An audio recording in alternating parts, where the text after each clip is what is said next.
ನಮಸ್ಕಾರ ರೀ ಅಜ್ಜರೆ. ಹೇಳು. ಸರಿ. ಇದು ಎಷ್ಟು ವರ್ಷದಿಂದ ನೀವು ಇದು ಮಾಡಂತೀರಿ? 20 ವರ್ಷ. ಈಗ ಬಂದಿದ್ರಲ್ರಿ ಅವರು ನಿಮ್ಮ ಕಡೆ ವಿಷಯ ಕೇಳಾಕ ಬಂದಿದ್ರನ್ರಿ? ದಿನ ಭಾಳ ಉಳಿಯೋದು ಎಲ್ಲ ಹಳ್ಳಿ ಹೊಡ್ಬಿಡ್ತಾವ.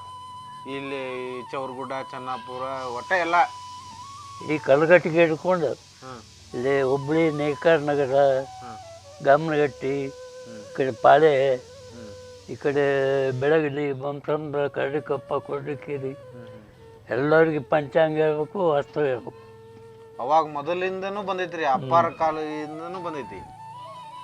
64ರಾಗ ಒಂದು ಗದಿಗೆ ತೇರು ಮಾಡಕ್ಕೆ ಹೋದ್ರಿ. ಹ್ಞೂ ರೀ.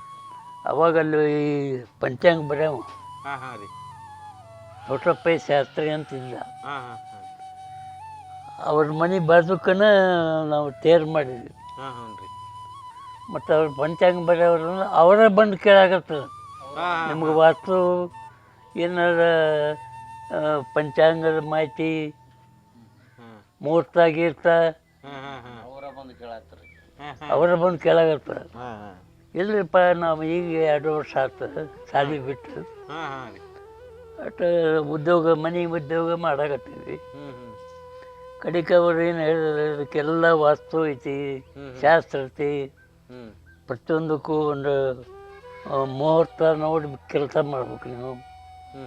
ನಮ್ಮ ಕಡೆ ಬುಕ್ ಅದಾವೆ, ತೋರಿ ಅಭ್ಯಾಸ ಮಾಡಿರಿ ಅಂತ ಫ್ರೀ ಕೊಟ್ರು. ಫ್ರೀ 4 ಬುಕ್ ಕೊಟ್ಟ. ಎಷ್ಟು ವರ್ಷದಿಂದ ರೀ ಅದು? 64ರಾಗ. ಅಲ್ಲಿಂದ ನಾವು ಒಮ್ಗಿಲ್ಲ ತಿಳಿಲಿಲ್ಲ ನಮ್ಗೆ. ಹಾಗೆ ವರ್ಷ ಅಭ್ಯಾಸ ಮಾಡ್ಕೊಂಡು ಏನು ತಿಳಿಲ್ಲ ಅದು ಮತ್ತೆ ಹೋಗಿ ಕೇಳಿ ಬರ್ತಿದ್ವಿ. ಒಟ್ಟು ಅಲ್ಲಿಂದ ಶುರುವಾಗಿದ್ದು ಈಗ 20 ವರ್ಷದಿಂದ ಫುಲ್ಲು ಎಲ್ಲ ಅಭ್ಯಾಸ ಮಾಡಿ ಹೇಳಾಗುತ್ತೆ. ಈಗ ಇದು ಹುಟ್ಟಿದ್ದಾಗಲಿ ತೀರ್ಕೊಂಡಿದ್ದಾಗಲಿ ಎಲ್ಲ ಒಂದು ಏನೋ ಒಂದು ಫಂಕ್ಷನ್ ಇದ್ರು ಕೇಳಿ ಎಲ್ಲ ಸಾಲವಳಿ ಹೇಳ್ತೀರಿ. ಲಗ್ನ, ಮುಹೂರ್ತ, ಇದು ಬಡಗಿತನೂ ನೀವು ಮೊದಲು ಮಾಡ್ಕೊಂತ ಬಂದ್ವಿ. ಮಾಡ್ಕೊಂತ ಬಂದ ಈಗ ಇದನ್ನು ಮಾಡೋದು ಅದನ್ನು ಇದು ಮಾಡ್ಕೊಂತ ಬಡಗಿತನ ಶಾಸ್ತ್ರನೂ ಕಲ್ತ್ವಿ. ಮತ್ತು ಅದಕ್ಕೆ ಬೇಕಾದ ಎಲ್ಲ ಮುಹೂರ್ತ, ವಾಸ್ತು, ಆಯ ಇವೆಲ್ಲ ಅವಾಗಿಂದ ಅಭ್ಯಾಸ ಮಾಡ್ಕೊಂಡು ಬಂದ್ವಿ. ಅದರ ನಿಮ್ಮ ಹೆಸರು ರೀ? ನಾಗಪ್ಪ ಬಡಿಗೆ, ಮಹಾದೇವಪ್ಪ ಬಡಿಗೆ. ನಾಗಪ್ಪ ಮಹಾದೇವಪ್ಪ ಬಡಿಗೆ. ಈಗ ಇಂಥವೇನು ವಿಶೇಷ ಇದ್ರು ಇಲ್ಲಿ ಅಂಚಟಗೇರಿಗೆ ಬಂದ್ರೆ ನಮ್ದು ಎಲ್ಲ ಒಳ್ಳೆಯವ್ರು ಎಲ್ಲ ಮನೆ ಬಿಟ್ಟು. ಈ ವಾಸ್ತು ಆಯಾ ಇವೆಲ್ಲ ಇಂಜಿನಿಯರ್ ಇದ್ರು ಹಾಕಿ ಕೊಡ್ತಾರೆ ನೀವು ಹೋಗಿ ಅವ್ರಿಗೆ? ಇಂಜಿನಿಯರ್ ಕಡೆ ನಕಾಶ್ ಮಾಡಿ ನಮ್ಮ ಕಡೆ ತೋರ್ಸಕ್ಕೆ ಬರ್ತಾರೆ. ಅವೆಲ್ಲ ತಪ್ಪೇ ಇರ್ತಾವೆ. ಯಾಕೆ ಅವ್ರಿಗೆ ಇಲ್ಲ, ಅಳುತ್ತಿಲ್ಲ, ದಿಕ್ಕಿಲ್ಲ. ಇದಕ್ಕೆ ಅಂದ್ರೆ ನವಗ್ರಹ, ನಮ್ಮ ಜಗದ ಕ್ಷೇತ್ರಕ್ಕೆ ನವಗ್ರಹಗಳಿಂದ ಗುಣಾಕಾರ, ಅಷ್ಟದಿಕ್ಪಾಲಕರಿಂದ ಭಾಗಾಕಾರ. ಅವಾಗ ಆಗಿ ಬರ್ತಾವೆ. ಅವು ಒಮ್ಮೆ ಚಲೋ ಬರ್ತಾವೆ, ಕೆಟ್ಟ ಬರ್ತವೆ. ಮತ್ತು ಸೈಜ್ ಹೆಚ್ಚು ಕಡಿಮೆ ಮಾಡಿ ಹೊಂದಿಸ್ಬೇಕು ನಾವು. ಆಯ್ಕೆ ಭಾಳ ಬೆಲೆ ಐತಿ. ಅಲ್ಲಿಂದ ವಾಸ್ತು ಅಂದರೆ ಪಂಚಮಹಾಭೂತಗಳ ಪರಿಣಾಮ. ಅಲ್ಲಿಂದ ದಿಕ್ಪಾಲಕರು, ಅಷ್ಟು ದಿಕ್ಪಾಲಕರನ್ನು ಬಿಡಂಗಿಲ್ಲ ನಾವು, ವಾಸ್ತು ಬಿಡಂಗಿಲ್ಲ. ಅಂದ್ರೆ ಮನೆ ಉದ್ಧಾರ ಆಕತಿ. ಈಗ ಸಮಸ್ಯೆ ಶುರು ಆಕವ. ಈಗ ಆಯಾ ಗೀಯ ಎಲ್ಲ ಇಲ್ಲಿ ಅಂಚಿನಗೇರಾಗ ಅಷ್ಟ ಆಗ್ತದೆ, ಏನು ಸುತ್ತಮುತ್ತ ಹಳ್ಳಿ ಎಲ್ಲ ಹಳ್ಳಿಗೂ ಹೋಗ್ತದೆ. ಎಲ್ಲ ಕಡೆ ಮಂದಿನೂ ಬರ್ತೈತ್ರಿ, ಭಾಳ ಕಡಿಮೆ ಬರ್ತದೆ. ಇದು ಆಯಾತ ವಾಸ್ತು ಪ್ರಕಾರ ಮನೆ ಹಾಕೋದಾತ ಇವನು ಕೇಳ್ತಾರೆ. ಅಂದ್ರೆ ಇಂಜಿನಿಯರ್ ಕಡೆ ನಕಾಶ್ ಮಾಡಿ ನಮ್ಮ ಕಡೆ ಬರ್ತಾರೆ ಇದು ಕರೆಕ್ಟ್ ಐತಿ ತೋರ್ಸಾಕ. ಆಯಾ ಐತಿಲ್ಲ ಅಂತ ಇವ್ರ ಕಡೆ ಚೆಕ್ ಮಾಡಿಸ್ಕೊಂಡು ಮುಂದೆ ಮತ್ತು ನಾವು ಅವನ್ನೆಲ್ಲ ಸರಿ ಮಾಡಿ ಕೊಟ್ಟು ಕಳಿಸ್ತೀವಿ.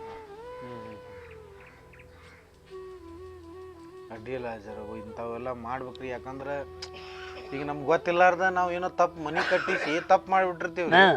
ಆಮೇಲೆ ನಾವು ಪಶ್ಚಾತ್ತಾಪ ಪಡೋದ್ನ್ಯಾಗ ಆಮೇಲೆ ನಾವು ಮನಿ ಹೊಡಿಯೋಂಥ ಪರಿಸ್ಥಿತಿ ಬರ್ತೈತಿ. ಮೊದಲ ನಾವು ಬಂದ ಕೇಳಿ ಹಾಕಿಸ್ಬಿಟ್ರೆ ಸವಣೂರಾಗ ಒಬ್ಬರು ಸ್ವಾಮಿಗಳ ಮನೆ ಕಟ್ಟಾರ. ಸ್ವಾಮಿಗಳಂದ್ರೆ ಅವರ ಅಣ್ಣ ತಮ್ಮ. ಅಣ್ಣ ಮಠಕ್ಕೆ ಅಧ್ಯಕ್ಷ ಆದ, ತಮ್ಮ ಮನೆ ಕಟ್ಟಿದ. ಅವ ಫೇಮಸ್ ಇಂಜಿನಿಯರ್ ಮನೆ ಕಟ್ಟಾನ. ಎಲ್ಲ ಮಾಡ್ತಾನ್ರಿ ಎಲ್ಲ ಹೇಳ್ಯಾನ. ಮನೆ ಕಟ್ಟಿ ಓಪನಿಂಗ್ ಆಗಿ 1 ವರ್ಷದಾಗ ಅವು ಹೆಣ್ಣರು ಮಕ್ಕಳು ಎಲ್ಲ ಧ್ಯಾನ ಬೀಳಾಕತ್ಬಿಟ್ರು. ಅವು ಕೆಲವೊಂದು ಐಟಮ್ ತಪ್ಪು ಮಾಡಿಬಿಟ್ರು. ಲೆಟ್ರಿನು, ಸಂಡಾಸ್ ರೂಮು, ಸೆಪ್ಟಿಕ್ ಟ್ಯಾಂಕು ಇವೆಲ್ಲ ಭಾಳ ಡೇಂಜರ್ ಇವು. ಸೆಪ್ಟಿಕ್ ಟ್ಯಾಂಕ್ ತಪ್ಪಿದ್ರೆ ಅವ ಉದ್ಧಾರನ ಆಗಂಗಿಲ್ಲ ಮನೆ. ಅವು ಧ್ಯಾನಿ ಬಿದ್ದು ಸತ್ತು ಹೋಗೋದು. ಈಗ ಮದ್ವೆ ಆಗಲಾರ್ದು ಭಾಳ ದಿನ ಆತ ಅವ್ನ ಕನ್ಯನ ಸಿಕ್ಕಿರೋದು. ಅವೆಲ್ಲ ಈಗ ಬಂದಿದ್ರಿ. ಇವರಿಗೆ ಅಗ್ರಿ ಸಕ್ಸಸ್ ಆಗಿಬಿಟ್ಟು 4 ವರ್ಷ 5 ವರ್ಷ ಕನ್ಯೆ ಸಿಗಲಾರು, ವರ ಸಿಗಲಾರು. ಅವೆಲ್ಲ ಪಂಚಾಂಗನವ್ರು ಹೇಳ್ತಾಯಿದ್ರು. ಅವು ಪರಿಹಾರಕ್ಕೆ ಇಂಥದ್ದು ಮಾಡಿರಿ. ಈಗ ಸರ್ಪದೋಷ ಅಂತ ಬರ್ತಾವೆ. ಸರ್ಪದೋಷಕ್ಕೆ ಇದಕ್ಕೆ ಹೋಗ್ಬೇಕು ನಾವು ಪೂಜಾಕ್ಕೆ. ಈ ಹಾಂ ಸುಬ್ರಹ್ಮಣ್ಯಗೆ ಹೋಗಿ ಪೂಜೆ ಮಾಡಿಸಿದ್ರೆ ಶಾಂತಿ ಆಗ್ತದೆ. ಹಾಂ, ಅದ್ರದ್ದು ಒಂದು ದೊಡ್ಡ ಸ್ಟೋರಿ ಐತಿ. ಸುಬ್ರಹ್ಮಣ್ಯ ಅಂದ್ರೆ ಸಾಮಾನ್ಯದ. ಅಲ್ಲೊಬ್ಬ ಋಷಿ ತಪಸ್ಸು ಮಾಡಕ್ಕೆ ಕುಂತಿದ್ನು. ಅವಾಗ ಸರ್ಪ ಕಚ್ಚಿಬಿಡ್ತು ಬಂದು. ಅವ ದೊಡ್ಡ ತಪಸ್ಸಿ. ಆ ತಪಸ್ಸು ಮಾಡೋವಾಗ ಬಂದು ಕಡತಂದ್ರೆ ಈ ಸರ್ಪ ಕುಲನ ನಾಶ ಮಾಡಿಬಿಡು ಅಂತೇಳಿ ಯಜ್ಞ ಹೂಡ್ಬಿಟ್ರು. ಯಜ್ಞ ಹೂಡಿ ಎಲ್ಲ ಸರ್ಪ ಬಂದು ಸಾಯಕತ್ಬಿಟ್ಟು ಯಜ್ಞದಾಗ ಬಿದ್ದು. ಅವಾಗ ಶಿವನಿಗೆ ಗೊತ್ತಾಗ್ತದೆ, ಇದೇ ಇವ ಎಲ್ಲ ಸರ್ಪ ಕುಲನ ನಾಶ ಮಾಡೋಕ್ಕಿರ್ತನ ಅನ್ನವನ್ನ ಒಂದು ಸರ್ಪ ತೊಗೊಂಡು ಕೊಳ್ಳಾಗ ಸುತ್ಕೊಂಡ್ಬಿಟ್ನು. ಅವಾಗ ಅವನ ಯಜ್ಞ ಬಂದಾತ. ಆರ್ಯಗಾಲ ಅದಕ್ಕಲ್ಲೇ ಶಾಂತಿ ಆದರೆ ಸರ್ಪದೋಷ ಶಾಂತಿ ಮಾಡ್ತಾರೆ. ಈಗ ನಾವು ಈಗ ಕೇಳ್ಪಟ್ರಂತ ಹಿಂದಕ್ಕೇನ ನಾಟಕದು ಭಾಳ ಆಡಿಸಿದ್ರಿ ಅಂತ ನಾವು ನಮ್ಮ ಅಪ್ಪರ ಬಾಯಲ್ಲಿ ಕೇಳಿದ್ವಿ. ನಮಗೆ ಗೊತ್ತಿಲ್ಲರಿ, ನಾವು ಹುಟ್ಟಿರಾಕಿಲ್ಲ ಅವಾಗ. ಎಲ್ಲ ಮಾಡಿದ್ವಿ ನಾವು. ಈ ಉದ್ಯೋಗ ಮಾಡ್ಕೊತ ಇದ್ವಿ. ಮನ್ಯಾಗ ಎಲ್ಲ ಸಂಗೀತ ವಿದ್ಯೆ ಇತ್ತು. ಮೊದಲಿದ್ದು ಕಡಿಮೆ ಇದಲ್ಲ.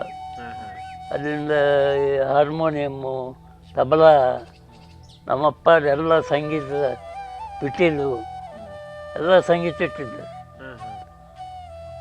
ಅಲ್ಲಿ ಬಂದು ಕೇಳಾಕತ್ತದ, ಒಂದು ನಾಟಕರ ಕಲಿತು. ಏನಪ್ಪ ನಾವು ಕಲ್ತಿಲ್ಲ, ಹೆಚ್ಚಾಗಿ ಹೆಂಗೆ ಕಲಿಸ್ಬೇಕು. ಅವಾಗ ನಮ್ಮ ಬೀಗ ಒಬ್ಬವ ದೊಡ್ಡ ಗವಾಯಿ. ಅವನ ಮನುಷ್ಯನ ಪರಿಸ್ಥಿತಿ ಗಂಭೀರಾಗಿ ನಮ್ಮ ಮನ್ಯಾಗ ಬಂದು ನೋಡು. ಅವನ ಕಡೆಯಿಂದ ಕೆಲವೊಂದು ರಾಗದ ಮಾಹಿತಿ ತೊಗೊಂಡು ಒಂದಿಟ್ಟು ಹಾರ್ಮೋನಿಯಂ ಅಭ್ಯಾಸ ಮಾಡಿ ಅವಾಗ ಇವರು ನಾಟಕ ಹುಡುಗರು ಗಂಟು ಬಿದ್ದರು. 2 ನಾಟಕ ಕಲಿತು ಈ ಉದ್ಯೋಗ ಅವಾಗ ನಾನು ಒಬ್ಬನೇ, ಇವರೆಲ್ಲ ಸಣ್ಣವರು ಉದ್ಯೋಗಕ್ಕೆ ಹೊಂದಿಲ್ಲ. ನಾಟಕ ಮಾಡ್ಕೊಂಡು ಹೊಂಟ್ರೆ ರೈತರ ಗತಿಯನ್ನು ರೈತರ ಕೆಲಸ ಮಾಡ್ತಿದ್ವಿ.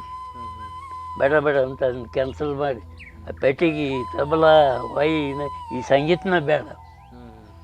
ಈ ಸಂಗೀತದನ್ನು ಹತ್ತಿದ್ರೆ ನಾವು ಒಡ್ಡರಾಗ್ಬೋದು.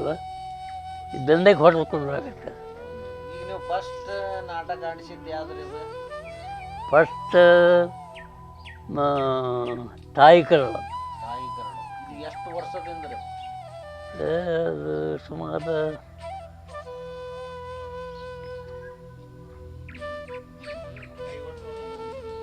50 ವರ್ಷ ಆಯ್ತು. 50 ವರ್ಷದಿಂದ ತಾಯಿ ಕರಡು ಒಂದು ಬಡತನ ಭೂತ. ಅಜ್ಜರ್, ನಿಮಗೆ ನಾವು ಭೇಟಿಯಾಗಿ ಭಾಳ ಖುಷಿ ಆಯ್ತು ರೀ. ಯಾಕಂದ್ರೆ ಇಂಥ ವಿಶೇಷ ರೀ ಇದು. ಯಾಕಂದ್ರೆ ಒಂದೊಮ್ಮೆ ನಾವು ಬಡಗಿತನ ಮಾಡಿಕೊಂಡು ಎಲ್ಲ ಹಬ್ಬ ಇದನ್ನು ಮಾಡ್ಕೊಂಡು ಯಾರೂ ಕಲ್ತಿಲ್ಲ ಹಾ, ಯಾವ ಬಡಿಗೆರು ಅಭ್ಯಾಸ ಮಾಡಿಲ್ಲ. ಮಾಡಿಲ್ಲ ಮಾಡಿಲ್ಲ ಮಾಡಿಲ್ಲ. ಇದು ನಾವು ಹೋದ್ರೆ ಸ್ವಾಮಿಯವ್ರ ಕಡೆ ಹೋಗ್ಬೇಕು, ಇಲ್ಲ ಭಟ್ರ ಕಡೆ ಹೋಗ್ಬೇಕು, ಹುಡ್ಕೊಂತ ಹೋಗ್ಬೇಕ್ರಿ. ಇಂಥದ್ರಾಗ ಈಗ ನೀವು ನಮ್ಮ ಜನರಿಗೆ ಸುತ್ತಮುತ್ತ ಹಳ್ಳ್ಯಾಗ ಭಾಳ ಅಂದ್ರೆ ಭಾಳ ಅನುಕೂಲ ಆಗೈತ್ರಿ. ಇದು ವಿಶೇಷ ರೀ. ನಮಗೆ ಯಾರು ಇದ್ರು ನೋಡ್ರಿ, ನಿಮಗೆ ಯಾವ್ದಾರ ಒಂದು ದೋಷ, ಆಮ್ಯಾಗ ಒಂದು ಮನೆ ಕಟ್ಟಬೇಕಂದ್ರೆ ಒಂದು ಯಾವುದೋ ಒಂದು ಏನೋ ಸಮಸ್ಯೆ ಇದ್ರೂ, ವಾಸ್ತುದ ಏನೋ ಇದ್ರೂ ನಮ್ಮ ಗುರುಗಳಿಗೆ ಬಂದು ಭೇಟಿ ಆಗ್ರಿ. ಅಂಚಟಿಗೇರಿಗೆ ಬಂದ್ರೆ ಬಡಿಗೇರ್ ಮನೆ ಎಲ್ಲೈತಿ ಅಂದ್ರೆ ತೋರಿಸ್ತಾರೆ, ಬರ್ರಿ ಅಂತ ಹೇಳ್ತೀನಿ.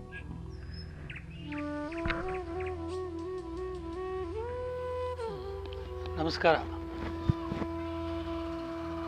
ನಮ್ಮ ಅಣ್ಣನಾದ ನಾಗಪ್ಪ ಮಾದೇವಪ್ಪ ಬಡಿಗೇರಿ ಸಾಕಿನ ಅಂಚಟಗೇರಿ ಇವರು ರಥಶಿಲ್ಪಿಗಳು ಹಾಗೂ ವಾಸ್ತು ತಜ್ಞರು, ಪಂಚಾಂಗ ಹೇಳುವುದು ಇವೆಲ್ಲವನ್ನು ಮಾಡುತ್ತಾರೆ. ಅವರ ನಂಬರು 9663252685.